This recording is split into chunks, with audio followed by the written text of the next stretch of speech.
स्वागत है दोस्तों इस नए वीडियो में। इस वीडियो में आज हम चर्चा करेंगे कल के यूनिफाइड पेंशन स्कीम के बारे में। जैसा कि मैंने कहा था कि मैं वीडियो लाऊंगा और फेस वाला वीडियो लाऊंगा, तो मैं आज आपसे बात करने आया हूं। अगर आप चेक करेंगे, एक बात कहना चाहता हूं कि 4 साल पहले मैंने यूट्यूब का जब पहला वीडियो एनपीएस ओपीएस के लिए बनाया था, उस दिन भी आप अगर चेक करना चाहें तो जा सकते हैं। मेरे किसी भी एनपीएस ओपीएस के वीडियो से संबंधित जो भी, उसमें मैंने एक चीज हमेशा कही है, ओपीएस अगर नहीं आया इसके लिए मैं नहीं कह सकता कि ओपीएस आएगा ही आएगा, लेकिन संशोधित मॉडिफाइड ओपीएस के जैसा ओपीएस या एनपीएस को मॉडिफाइड करके ओपीएस के जैसा बनाने का प्रयास पूर्णतः कोई भी गवर्नमेंट करेगी, क्योंकि यह समय की मांग रहेगी, ये जरूरत है और वो पूरी की पूरी होगी। लेकिन आज जो हम बात करेंगे वो टॉपिक रहेगा हमारा एनपीएस, ओपीएस और यूपीएस, तीनों में क्या अंतर है। ओपीएस के बारे में अगर हम बात करना चाहें तो ओपीएस है old pension scheme. Old pension scheme में क्या होता था? ओल्ड पेंशन स्कीम में नॉर्मली एक बेसिक कंट्रीब्यूशन जाता था और बेसिक कंट्रीब्यूशन के बाद जो कि नॉर्मली हो जाता था 8.83% का कंट्रीब्यूशन हो जाता था। लेकिन अगर वहीं एनपीएस में आप देखिए तो आप 10% का कंट्रीब्यूशन देते थे। यूपीएस में भी आप 10% का कंट्रीब्यूशन दें, यूपीएस यानी यूनिफाइड पेंशन स्कीम। ओपीएस में 8.83 के कंट्रीब्यूशन पीएफ में जाते थे, पीएफ में पैसे जमा होते थे, उस पे इंटरेस्ट एक्युमुलेटेड होते थे। यहां पे गवर्नमेंट क्या कर रही है, 14% का, पहले उन्होंने 10% का कंट्रीब्यूशन दिया एनपीएस और यूपीएस दोनों में, अब देगी यूपीएस में अगले साल से 1 अप्रैल 2025 से। लेकिन वहीं एनपीएस में 14% का गवर्नमेंट ऐड करेगी और अब जो वो 14% है वो बढ़ के क्या हो गया वो बताता हूं, 18.5% हो चुका है। और यहां पे 8.83 का था, उस पर इंटरेस्ट एक्युमुलेटेड होता था। तो ओपीएस का पहले बात करते हैं। तो 8.83 का ऐड होता था पेंशन के साथ, उसके बाद उस पे एक्युमुलेटेड पेंशन होने के बाद जब एक रिटायरमेंट की उम्र आती थी तो रिटायरमेंट के बाद एक लंप सम अच्छा अमाउंट मिलता था।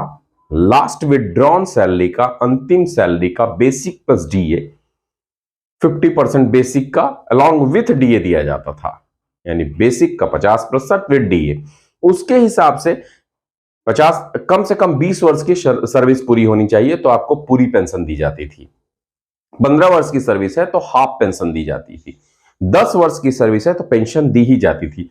अब कोई कहेंगे नहीं सर 10 वर्ष की पेंशन पे सर्विस पेंशन ओपीएस में भी नहीं था। नहीं, अगर आप चेक करेंगे सुप्रीम कोर्ट का एक केस हुआ था, उस केस में 9 वर्ष 8 महीने पूरे होने को सुप्रीम कोर्ट ने एक्युमुलेटेड राउंड ऑफ करके 10 ईयर्स किया था। और ये कैनरा बैंक के केस में ये दिया था कि अगर 10 वर्ष की सर्विस पूरी हो गई 10 ईयर्स की तो उसे भी पेंशन दिया ही जाएगा।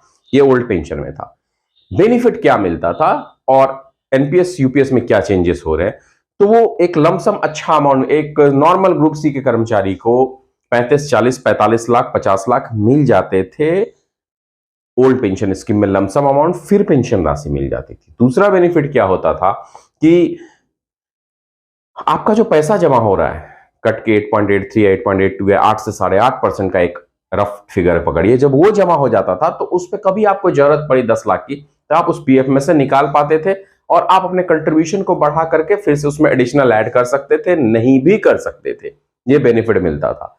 और अंतिम बेसिक सैलरी का 50% विथ, तो वो 50% सीधा समझिए कि सैलरी का 50% पेंशन के जैसा था ही।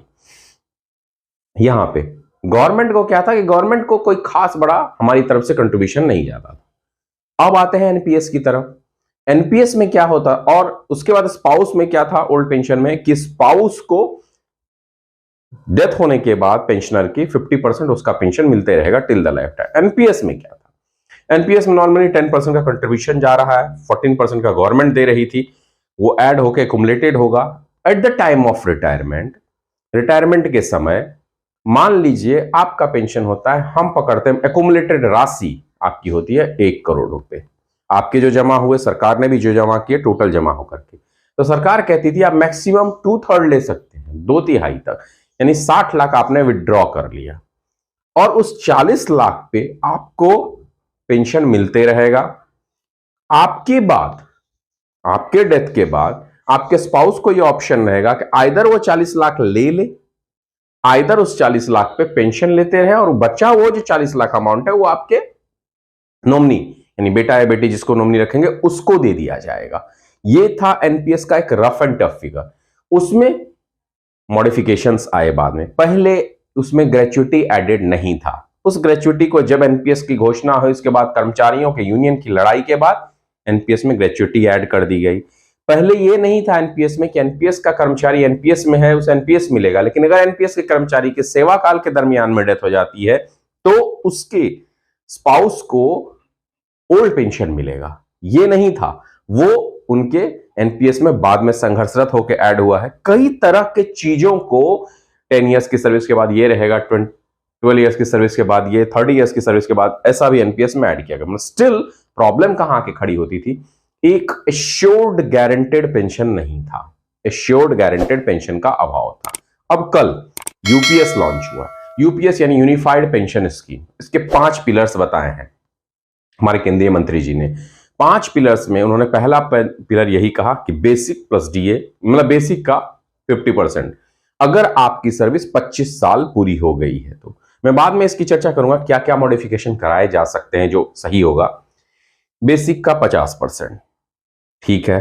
सेकंड पिलर की उन्होंने कहा स्पाउस को पेंशनर के पेंशन का 60% मिलेगा। ओपीएस में कितना मिलता था 50%, इसमें कितना मिलेगा 60% पेंशन मिलेगा। ये एक पॉजिटिव पार्ट है। थर्ड, आपका 10% कंट्रीब्यूशन है, गवर्नमेंट का 14% था, वो 18.5% होगा। इस बात से कंफ्यूज मत होइएगा, कहीं भी अभी फिलहाल तो नहीं लिखा है कि आपका 10% का कंट्रीब्यूशन नहीं होगा। आपका 10% का कंट्रीब्यूशन अंशदान जारी रहेगा, उसके बाद उस अंशदान के साथ गवर्नमेंट का 14% बढ़ के 18.5% हो जाएगा। तो ये कंटिन्यूस आपका 10% का रहेगा। तीसरा चीज उन्होंने, तीसरा पिलर कहा कि इन्फ्लेशन इंडेक्स से फाइट करने के लिए वो उस हिसाब से देखेंगे और डीए दिया जाएगा जो 6 महीने एक बार गवर्नमेंट डिक्लेयर करती है। वो डीए जो बहुत बड़ी मांग थी, वो डीए आपको भी डियरनेस रिलीफ के रूप में मिलेगा। ये हो गया तीसरा पिलर के रूप में। चौथा पिलर का रूप में जो ये है कि लंप सम अमाउंट हर 6 महीने के कार्य के बाद 6 महीने के एवरेज का 10% सैलरी का is counted as a life time service period का उसके रिटायरमेंट पे लंप सम मिलेगा। ये था। मेडिकल रिइंबर्समेंट भी है इसमें, वो एडेड है। अब हम अगर बात करें क्या डिफरेंसेस है, क्या फर्क है यूपीएस और क्या फर्क है ओपीएस, क्या फर्क है एनपीएस में, देखिए इसमें 3-4 चीजें क्लियर नहीं है। पहली चीज अगर हम बात करें, पहला चीज तो ये होना चाहिए 25 वर्ष की सर्विस पूरी होने के बाद ही नहीं, बल्कि मिनिमम अगर सर्विस कर दिया जाए तो 20 वर्ष कर दिया जाना चाहिए, 25 वर्ष नहीं। कई लोग 20 साल ही नौकरी कर, कई बार पीसीएस की लोग तैयारी करते करते अगर किसी और सेवा पीसीएस में, टीचर्स में कई जगह पे जॉब में लगते हैं तो 40 इयर्स में जाके लगते हैं। 20 इयर्स की सर्विस होगी तो वहां पे उन्होंने कहा है कि 25 साल से कम जिनकी भी सर्विस है उन्हें प्रोपोर्शनेट, जितनी सर्विस रहेगी 24 साल वाले को ज्यादा, 23 साल वाले को उससे कम, 22 साल वाले को उससे कम, प्रोपोर्शनेट में पेंशन दिया जाएगा, एग्रीड प्रोपोर्शनेट। लेकिन उस प्रोपोर्शनेट को 20 साल एंड बिलो किया जाए, ना कि 20 साल 25 साल एंड बिलो किया जाए। पहली तो सर्विस जो है मीन पूरी सर्विस को 20 साल कर दिया जाए, ये एक पॉजिटिव पार्ट होगा।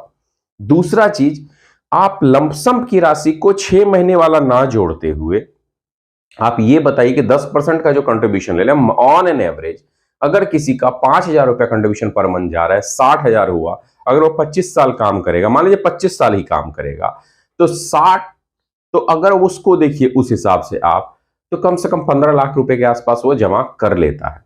15 लाख को अगर एसआईपी में भी रखिएगा अच्छा देता है। अगर वो 15 लाख एक्यूमुलेटेड होकर 25 साल में 30 लाख बना, तो उस 30 लाख का क्या, 30 लाख में से कम 15 लाख भी तो दीजिए जो हमने पूरी राशि जमा की है। तो हमारी राशि भी पूरी नहीं मिली, ये इसका वीक पॉइंट है। तो वहां पे लंपसम पे गवर्नमेंट को कुछ सोचना होगा कि लंपसम अमाउंट थोड़ी ज्यादा दी जानी चाहिए, पहली चीज। दूसरी चीज ये होनी चाहिए कि लंपसम अमाउंट के अलावा अगर मान लीजिए मेरा 10% का आपका 18.5% का एक्यूमुलेशन है, तो एनपीएस में भी था कि 5 साल की सर्विस के बाद इतना अमाउंट आप निकाल सकते हैं, इसमें भी ये अमाउंट रहना चाहिए कि उसमें भी था कि आप अपने कंट्रीब्यूशन का निकाल। ये डिसाइड कैसे होगा कि मेरा कंट्रीब्यूशन, ठीक है ये डिसाइड होगा कि आपका 15 लाख जमा होता 10 लाख निकाल सकते हैं, तो ये भी देखना पड़ेगा कुछ नियमावली जारी करके कि आप इतना कभी जरूरत पड़ा निकाल सकते हैं। उस डिडक्शन को फिर एक्स्ट्रा जब आपका काम निकल जाए करके बढ़ा के ऐड कर सकते हैं, ये होना चाहिए। उसका सीलिंग नहीं होना चाहिए कि आप 5 साल में एक बार या 10 साल में या पूरी सर्विस में 2 बार निकाल सकते। लोगों की जरूरतें कितनी भी हो सकती है, उसका कुछ नहीं कहा जा सकता। अब तीसरी बात आती है, ठीक है मुझे पेंशन, मेरे स्पाउस को पेंशन, उसके बाद उस अमाउंट का क्या, ये एक बड़ा फैक्टर है। तो पहले फिर भी एक लमसम अमाउंट पे गवर्नमेंट अगर सोच लेती है, that is a good thing. और 25 साल की सर्विस जो है उसको मिनिमम 20 साल के सर्विस क्राइटेरिया पे फुल पेंशन के लिए कर दिया जाए, तो that will be the one of the good thing. यानी अगर ये दो बदलाव को किए जाते हैं और लमसम अमाउंट की राशि को थोड़ा सा और एक सीलिंग ऊपर किया जाता, that is completely valid up to like OPS. अब आते हैं बात, सभी लोग कहना नो ओनली ओपीएस, हमें ओपीएस ही चाहिए, यूनियन वालों के कुछ विरोध। देखिए एक चीज समझ के चलिए, कोई भी व्यवस्था में आप कोई भी चीज की मांग करते हैं और सरकार कुछ नेगोशिएशन के मांग के बीच का रास्ता निकालती है। अगर आप स्ट्रिक्ट रहिएगा ना, वो नहीं चाहिए, नहीं मिलेगा और लड़ाई चलती रहेगी, कब मिलेगा नहीं मिलेगा। उस दरमियान में जो बेचारे रिटायर हो गए उनका क्या होगा, वो क्या करेंगे, कभी आपने सोचा है? यहां क्या है कि जो 1 अप्रैल 2004 के बाद भी रिटायर हुए हैं उनको भी शामिल किया जाएगा, तो उनके लिए तो पॉजिटिव पार्ट है। 2000 की जगह 20,000 पेंशन मिलेंगे, ये भी तो प्लस है। मिनिमम पेंशन 10,000 की व्यवस्था की गई है, वो भी तो मिलेगा। तो आप सोच के देखिए, पहले आज तक कई बार देखेंगे कई नियोजित सरकार में जो टीचर्स बने, नियोजन उनका 11 महीने का 1100 रुपए पर था, आज 60 साल तक की नौकरी पे हैं वो, नौकरी कर। हमेशा व्यवस्था में बदलाव होता है, लेकिन उस व्यवस्था को स्वीकार करके बदलाव कर सकते हैं। कभी भी देख लीजिए, एनपीएस में कई तरह के आपके बदलाव किए। इवन ओपीएस जब आया था ना, ओल्ड पेंशन स्कीम, उसके भी बहुत सारी चीजों के मॉडिफिकेशंस आए हैं। तो आप अगर यूनिफाइड पेंशन स्कीम को स्वीकार करते हैं, चाहे कोई भी कर्मचारी यूनियन हो, हम हो, कर्मचारी हम सही है, तो उसके बाद आप उसमें बदलाव की मांग करिए कि नहीं आप मिनिमम 25 साल की सर्विस को 20 साल की करिए। कई बदलाव हर सरकारी नौकरी में, हर नौकरी में व्यवस्थाओं में चीजें आती हैं, उसके बाद बदलाव आते हैं, उसके मॉडिफिकेशन डीओपीटी लाती है, कई विभाग लाते हैं कि नहीं इस तरह के बदलाव किए जाए जो कर्मचारी के हित में होगा। हुआ है हमेशा। आप रेलवे का ही देख लीजिए, पहले इंपैनल्ड हॉस्पिटल नहीं थे, अब इंपैनल्ड हॉस्पिटल है प्राइवेट के, पहले तो नहीं थे बहुत साल पहले। तो क्या कहा जाता कि नहीं करना चाहिए? नहीं, ऐसा नहीं होता।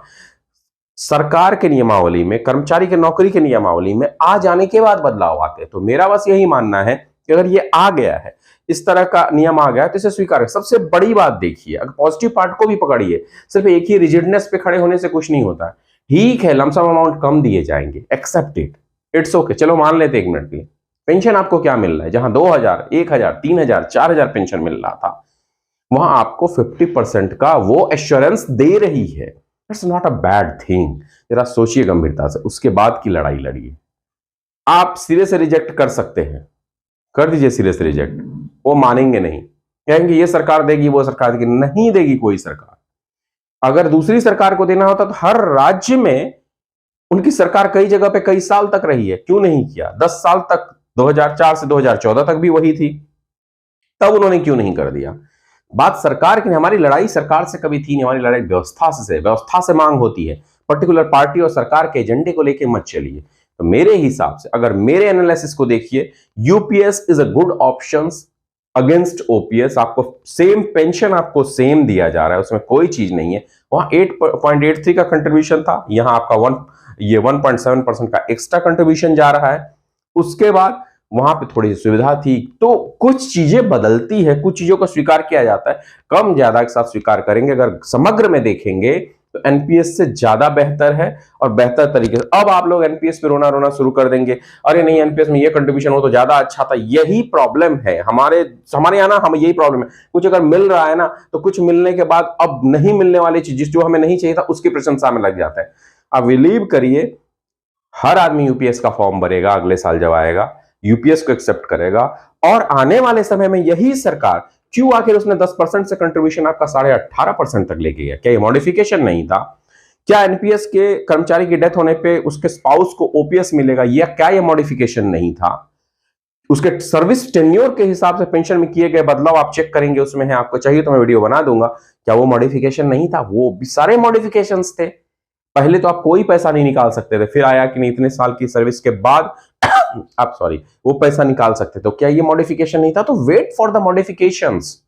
आप मॉडिफिकेशंस के लिए वेट करिए, वो आएगा। आप बिलीव करिए, मैं आज इस मंच से कह रहा हूं कि मेरे सारे वीडियो, आप किसी भी यूट्यूबर के वीडियोस को देख लीजिए, उन्होंने ये नहीं कहा होगा कि ऐसा मॉडिफिकेशन आएगा नहीं, एनपीएस के साथ ही हमें चलना पड़ेगा, नहीं तो आंदोलन का। और मैंने हमेशा कहा कि आएगा और सरकार लाएगी, जो सरकार व्यवस्था में है वो लाएगी। और देखिए आज हुआ है कि मॉडिफिकेशन है। आज मैं फिर आपको इस जगह से कह रहा हूं कि यूपीएस में वो सर्विस को मिनिमम 20 साल का कर दिया जाएगा आने वाले समय में। लेकिन समय दीजिए, सरकार आपकी बात एक ही बार में नहीं मानेगी, वो भी कर दिया जाएगा। लंप सम की आपकी राशि भी बढ़ जाएगी, but you have to give them time, आपको टाइम देना होगा, इसे स्वीकार करना होगा। मेरे हिसाब से, अगर मुझे पूछिए व्यक्तिगत हिसाब से, तो unified pension scheme is a good option against OPS, so that we can go ahead, उसके साथ हम आगे चले, फाइट करें और फाइट करके उसके बेहतर, उसके बदलाव, संशोधन के लिए लड़ाई लड़े। यही सरकार, व्यवस्था और कर्मचारी में हमेशा से चलता आया है, शांतिपूर्ण तरीके से अपनी मांग रखी जाती है, वो आप कर सकते हैं, मगर इसको आप खुशी खुशी स्वीकार कर सकते हैं बिना किसी एजेंडा के, बिना किसी, अगर कोई आपको कह रहा है अच्छा नहीं तो भ्रमित कर रहा है मेरे हिसाब से। बाकी आपकी क्या राय है कमेंट में बताइए, क्यों है ये भी बताइए। बाकी वीडियो अच्छा लगा हो तो लाइक शेयर सब्सक्राइब भी करिए। मैं अगले वीडियो में लेटेस्ट जो नियमावली की पूरी आएगी अपडेट के साथ मिलूंगा। धन्यवाद।